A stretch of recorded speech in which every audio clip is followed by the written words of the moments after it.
పశ్చిమ గోదావరి జిల్లా భీమవరంలో అభివృద్ధి పనులతో పాటు సుందరీకరణ పనులు వేగంగా జరుగుతున్నాయి.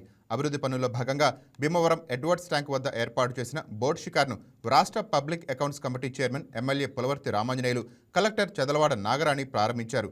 దాతల సహకారంతో సుమారు 52 లక్షలతో ఎడ్వర్డ్స్ ట్యాంక్ సుందరీకరణ చేయడం జరిగిందని కలెక్టర్ తెలిపారు.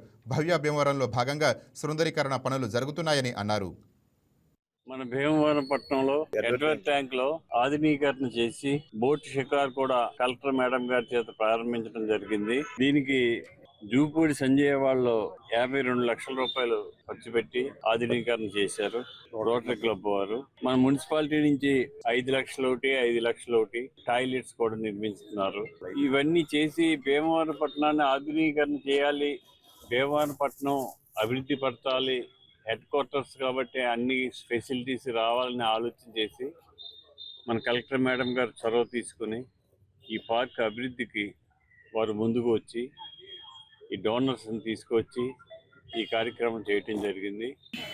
వారం రోజులు సంక్రాంతి ఉంది. సంక్రాంతి తోటి చాలా మంది రాష్ట్ర వ్యాప్తంగా, దేశవ్యాప్తంగా ఇక్కడ ఆరిజిన్ ఉన్నారు. వారంతా కూడా మన భీమవరం పట్టణానికి తరలి వస్తారు ఫ్యామిలీస్తో. పిల్లలందరికీ కూడా ఆహ్లాదకరంగా ఉండాలని చెప్పేసి ఇక్కడ ఎడ్వర్డ్ ట్యాంక్లో బోట్స్ని అమ్యూజ్మెంట్ కోసం స్టార్ట్ చేయడం జరిగింది. పిల్లలకి, పెద్దలకి అందరికీ కూడా ఒక మంచి ఎంటర్టైన్మెంట్గా ఉంటుందని కోరుకుంటున్నాము. అలాగే భవ్య భీమవరం పేరుతో మనము భీమవరం పట్టణంలో అనేక డెవలప్మెంట్స్ టేకప్ చేయడం జరిగింది.